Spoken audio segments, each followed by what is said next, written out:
Stop talking about Fulani, this All and right, that. Shaw, I gotta pass the mic, y'all. I gotta pass the mic. Adonis, can I add something? Go ahead, say James. All right. For those who Believe Nigeria troops moved into Benin at the request of the president of Benin, you guys are just like, I don't know what to say, right? Wherever the French has their interest, ain't no third country can move into that country without their blessing. You understand that? So that means Nigeria carried the flag of France into Benin. You understand? They did two jobs at once. I want you to understand that. If you guys don't understand it, I would love for you to go learn something That's before you okay start. by me. Oh, no, bro, Yes, darkness. I We can't do this. Go ahead, that's good. let's say James finish. Go ahead, say James. If you remember, darkness, when they were getting ready to attack Niger, we got the videos, right? There were more than 300 French military positioned in Ivory Coast, getting ready to follow the troops, ECOWAS troops to Niger. The French said it. It is there on YouTube. You can watch it. So you guys don't understand certain things when it comes to Francophone Africa. You got to learn something. It's not Anglophone. Maybe you know about your side. Our side is very complex. You understand? So, like what someone was already saying, if they fall the coup, why did a plane from wherever it come from violated our airspace? Doesn't make sense. They try to test us to see how we're going to react. We reacted, and I hope it stopped. If it doesn't stop, something's going to happen. I hope not it doesn't happen, but I'm just letting you know we are ready for whatever. You understand? I'll make it clear. And Danfo offers unparalleled, curated, and bespoke tours across Africa for travelers seeking genuine cultural experiences, enriched with magnificent sights, sounds, and flavors found on the continent. Each trip is reliably curated to ensure visitors are gifted with an immersive and authentic adventure. Whether you find yourself strolling along the charming white sand beaches of Sierra Leone, feasting on the mouth-watering delicious foods in Senegal, observing or partaking in various aspects of the Isheshe traditional system Ifa native to Yoruba land, Nigeria, with Danfo, you will rediscover a fulfilling sense of kinship to the true heart of the motherland, her communities. Our core values focus on integrity, quality, safety, and sustainability. We are uniquely committed to assisting with the advancement of African infrastructure and promoting African businesses, so both travelers and the communities they visit receive beneficial exchanges. At Danfo, we understand the importance of connectivity, and we have created a model which provides bespoke experiences based on your passions or hobbies. With us, expect a long-lasting spiritual bond between you and your destinations. Live, love, Danfo, Africa. To learn more, visit danfo.africa.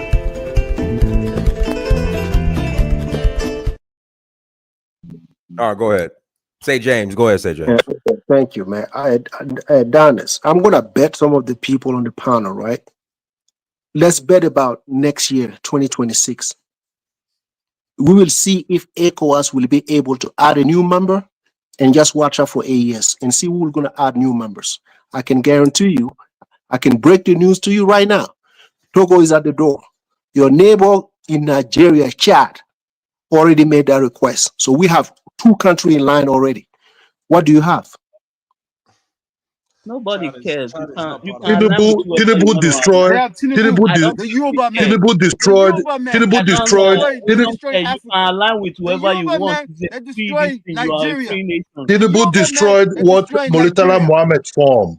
Tinubu destroyed what Molitala Mohammed formed. He destroyed totally. Man that destroyed Nigeria. You know what I mean? They destroyed it. No trying to destroy Nigeria. Have individuals destroying it. It kind of makes sense to join AES anyway. They're all Sahelian people. They're kind of different. Tinubu destroyed what Molita Mohammed formed. Tinubu did the right thing. Tinubu did the right thing by intervening to stop explosion. We cannot allow that to happen. Which explosion? Yes. Which explosion is coming to you that you want to stop? Which explosion? What is the population you of wouldn't know the because Republic? you are not acquainted that Are you not the one running to Benin Republic? You don't know. No, You but you don't do know not that go Benin last Republic. Benin being attacked. You don't know because Are you not the you one don't running to Benin read. Republic? You don't Are know you that not the this one running one to Benin Republic? is Are you not the one overrunning running their to Benin military Republic? base.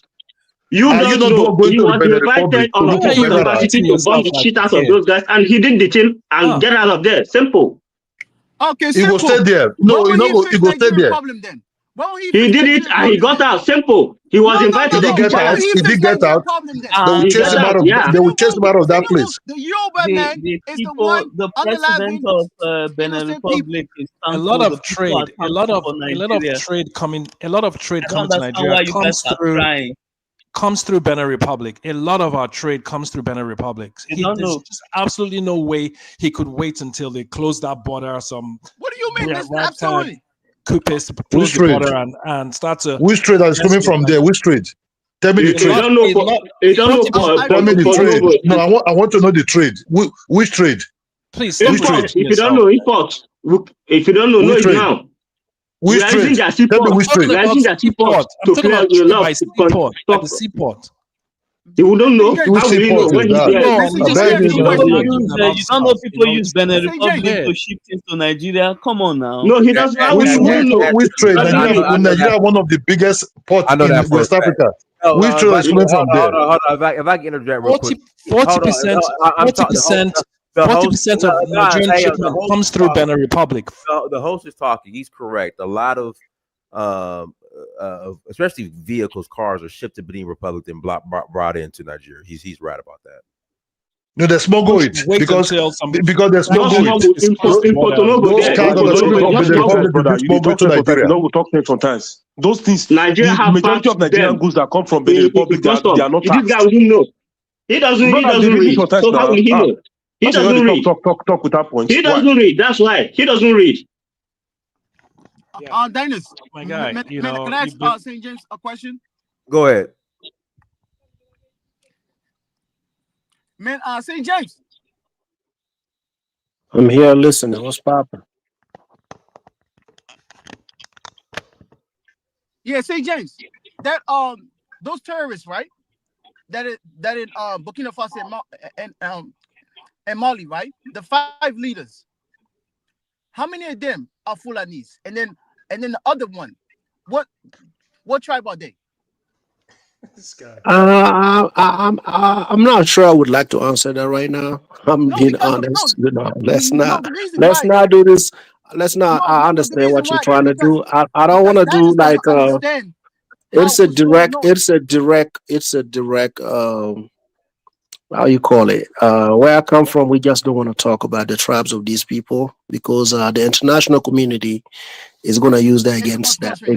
So yeah, so we don't want to, it's complicated. So let's keep it at that. There's 5 leaders, right? One of them are Fulani. The other 4 are Bambara. But nobody have ever mentioned those guys. Nobody. Everybody on social media, they Oh, guy, you always want to talk about tribe. Fulani bandits are disturbing Nigeria. Case closed. That is reality, man. You can cry to the river. We don't give a shit. Fulani bandits is disturbing Nigeria. That is the reality, my guy. You can cry from today to tomorrow. It doesn't change the facts, man. From another country, but you telling me he can't fix bandits? What are you talking about? He doesn't care about you. You not important to Look, him. it's not only Fulani that is disturbing Nigeria. The level of corruption is also a big part of Nigeria. Not only Fulani. Fulani is a small, tiny thing under Nigeria problem. Somebody who just carry billions, and run away with it. Look at NNPC. NNPC pick a lot of money. So about the corruption. Anyway, there's corruption, there's chaos. What are you talking All about? tribes have their own bandits. So Ben, let's do this, right? Dennis, let me round up Dennis. Then let me just tell you the truth.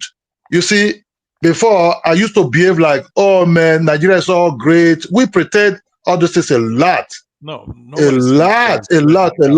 You see, that pretending I've been with us for years, right? Which no. The level of corruption in Nigeria, right? If any other country face the level of corruption in Nigeria, that country will collapse. Stay on topic, you understand me? That country will collapse. That country will collapse. Tinubu Tinubu don't even have the budget because they all stole the money.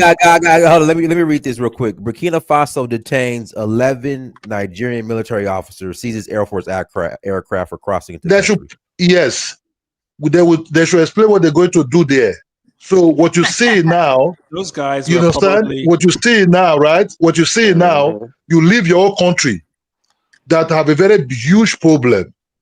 That you want to say, because you're looking for optics.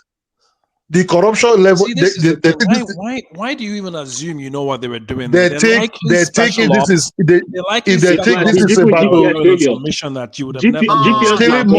Stealing money is different from battle war. Stealing money is different from battle war. I think see Ukraine. Ukraine is so corrupt that their soldiers are even falling apart. You're stealing money. To steal money, thief. Fela said thief. Steal money, stop money. This guy cannot stay on topic. It's not different from. It's different from fighting a war. This Tinubu government will too understand carrying Bondo somewhere, go and hide somewhere in France is different from when France will put him under the bus. They want to use him to destroy Nigeria.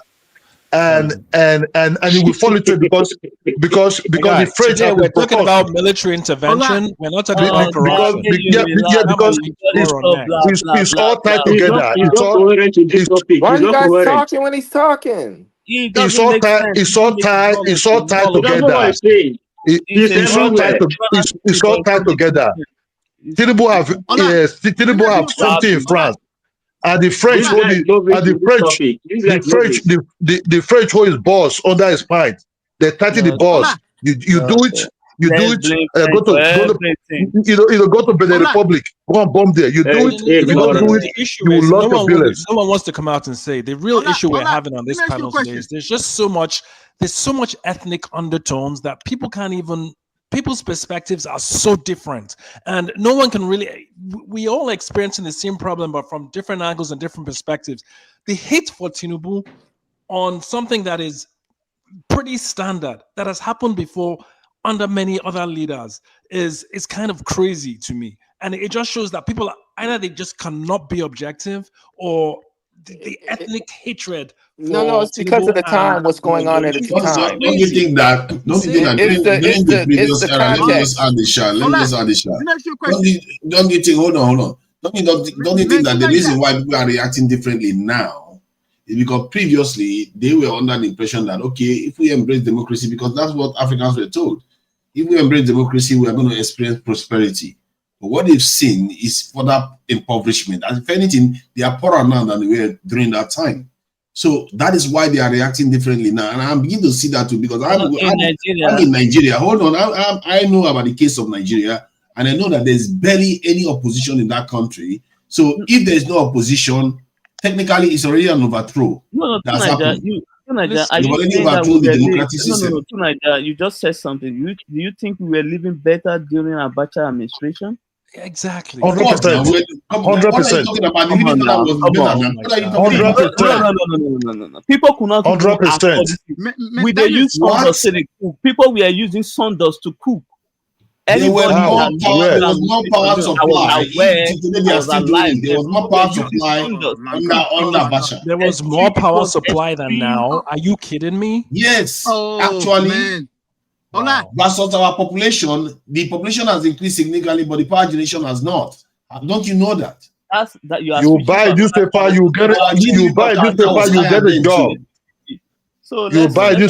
get a job. You buy a newspaper, you get a job for those newspapers. Abacha was far better than what you see now. Everybody will earn salary. My father, my mother will get it on the 24th of end of the month will get salary. Listen, there's no perfect system of government, but we can't hear you. We want to hear what you have to say. Abacha is the best. Ola, can I ask you a question? Our GDP per capita is 1,000 something naira. There's no perfect system of government, but this is abysmal. You can't, after 60 years of independence, and you're living like this, you're here saying there's no perfect system of government. We are governing ourselves into extermination here. There are consequences to this. It's not a blanket. So Nigeria there are consequences to governing your country like this. Nigeria has developed very unevenly. I think you would agree to that. some parts of Nigeria are way more developed than when Abacha was in power. Some parts are probably the same or less developed. It has developed unevenly. You have to use comparative development versus the rest of the world. Usually happens in the oligarch societies. You have to see what is going on with the rest of the world. The rest of the world is leaving us behind further and further. When Abacha was there, at least we were closer. Nigeria was ahead of Singapore and Korea back in the 70s. Nigeria was ahead of many countries back in the 70s and has not. Go ahead, you talk.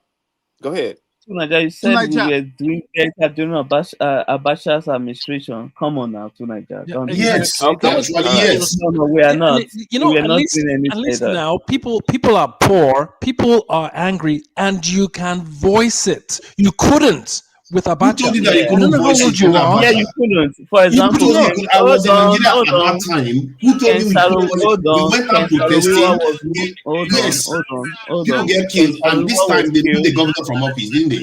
What are you talking about? Hold on. Kudirat was killed.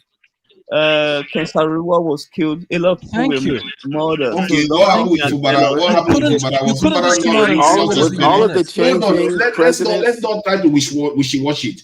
Fubara, a governor, was removed from office. No, it was not removed. He wasn't removed. He was suspended from office, whatever you want to call it.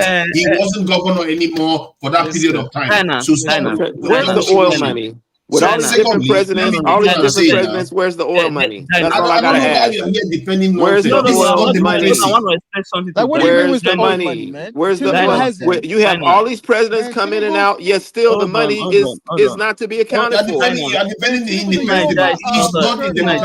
I wrong? Am I wrong? This is already overthrown democracy. All the oil that's been taken out of the ground in Nigeria, with all the presidents coming in and out, there should be much more money that the state has. There should be more infrastructure. It should be more. Where is it? It doesn't matter. You can tell me about how you couldn't talk, you couldn't do this, and the infrastructure is fucked up. You are not an honest person. You know very well. Amechi, hold on. You're not dealing with reality. You talk about presidents coming in and out. You are not. You know, and Nigeria has not progressed. You know your region. You know your state. It has not progressed like it should have. It's way behind. You are not. It was in the same place where Korea was. Look at Korea now and look at Nigeria now. So look at Korea now and look at Nigeria now. That would have happened. Nigeria is backward. Nigeria is backward. Nigeria is backward, brother. Very backward people. They talk about presidents and this and that, and then they're not talking about. They let the refineries go to disrepair, and now all of a sudden they can get a refinery up and going. Yeah, they did. All of a sudden, because Dangote got the big refinery. Now all of a sudden, the NNPC or whoever a budget, so that called for impeachment. You don't know. Refineries typically are private; they're not owned by governments. It doesn't. I don't care if it's private or part private, part public. The refineries went to dust, and now they all of a sudden they got one that's about ready to kick off. I think Sir James is right. One second, please. I just want to quickly chip on one thing before I go to bed, please. For me, Nigerians that are here, I know we Nigerians, we have one thing about our country. I don't know about this guy that has a Benin tone. We have one thing about ourselves. We have pride. We love our country. We hate foreigners. We hate outsiders talking about our country a certain way. Even when I hear American accent talking about my country a certain way, I feel a certain way. It pisses me off. But because of too many wrong things our leaders have done, I can't say nothing. If this was my brother. Brother, thank you. You cannot defend nonsense. Wait. I love Nigeria too. Let me finish my point, brother. I don't give a shit about you. You are not a Nigerian. Your accent chases you out of already. Let me finish my point. Let me finish my point. As for me, if you go on TikTok, I am Mr. Nigeria. I die for my country. I do it every day with joy. When I hate foreigners talking about my country a certain way. Well, you got to deal with that, bro. I hate foreigners. That sounds like a personal problem. I hate foreigners talking about my country. Can I finish my point? What are you doing to make Nigeria better? Dude, I don't give a shit about you. I don't know you, man. I don't give a shit about you. I don't know if you. You know me or not. The person who's hosting this space is African American, and I'm African motherfucking American. Okay, leave me alone. Thank you, bro. You. Leave me alone. Let me finish my point. Leave me alone. What you doing to make it better? Leave me alone. Let him finish, please. Let him finish. Go ahead. Thank you. You're talking about let somebody finish and you interrupt every motherfucking body? Are you kidding me? Leave me alone. I'm not talking to you. No, I'm talking to the other dude. I am talking about my country. I'm not about let him finish. Can you leave me alone? He want to jump in on everybody talking. Your president? Leave me alone. Tinubu? The Yoruba King, finish your point. Leave me alone. Let me finish my point. I'm not bothering you. Am I bothering you? Go ahead, man. Go ahead. Finish your point, bro. Then leave me alone. No one is touching you, man. Go ahead. Oh, sorry, Baba. As I was saying before, the issue is this. For me, it's very, very painful for me when I see other people talking about my country. It drives me nuts. If this was on a normal day that Tinubu didn't do anything wrong, I will go with you to the mud. I will abuse your whole generation. That is my modus operandi.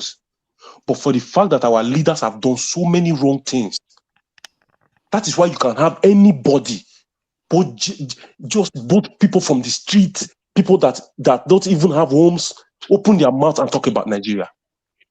I can't blame them because our leaders messed up. If not for our leaders, who are you to address a Nigerian? They're not born you rich now. All right. But I can't blame Nigeria. If Nigeria was Burkina Faso, we'd be praising Nigeria. I will only say one thing, bro. I'm not asking your opinion. I don't care about you. I know you don't, but sir, you're in an African American hosting this room, talking about my Nigerian people. I don't care about you. If you don't like that, then I don't care about you. I'm just being honest. I don't care about you. King, I'm being this honest. is pointless, man. Is that your point? I'm a Pan-Africanist, brother. Okay, we got it. You know what Pan-Africanism is?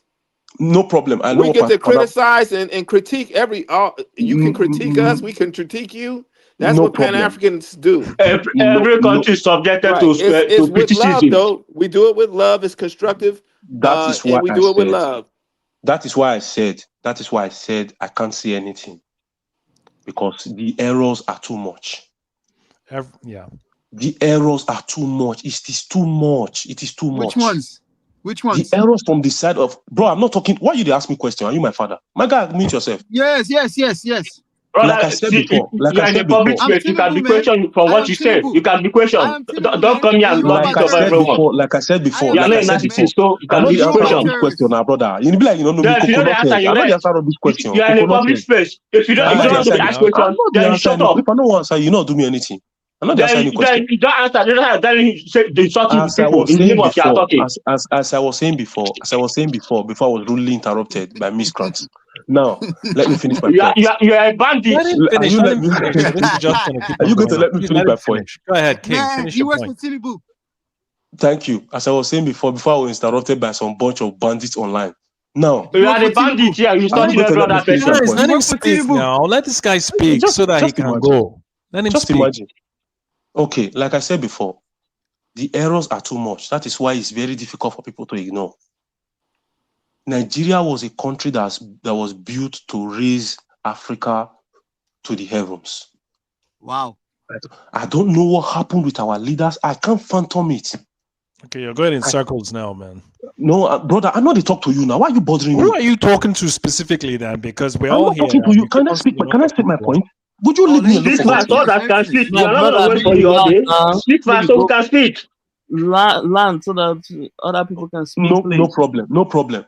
My own is I'm not in support of the federal government going to anybody's country.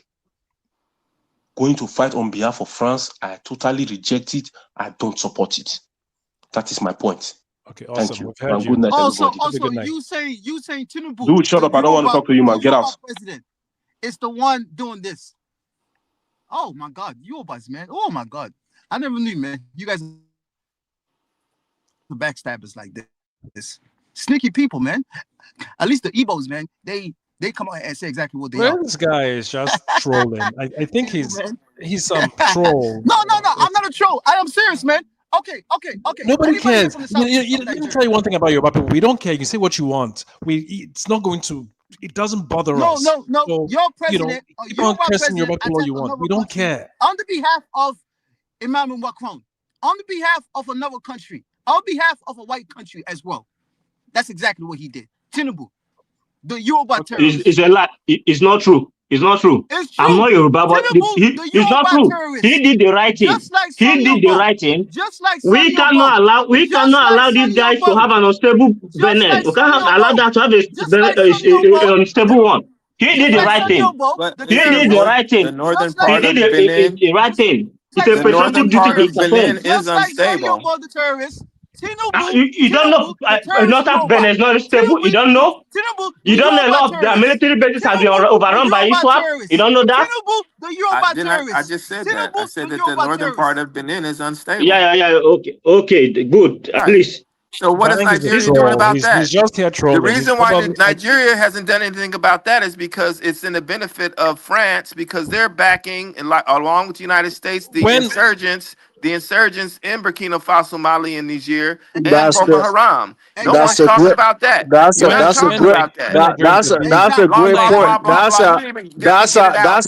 a great point. So you don't follow the coup. Just move to the north and handle your business. I would like to see that happen. I don't want you to turn around and go back to Nigeria. Stay within that country and help them fight the terrorists. Because you guys have demonstrated. No. You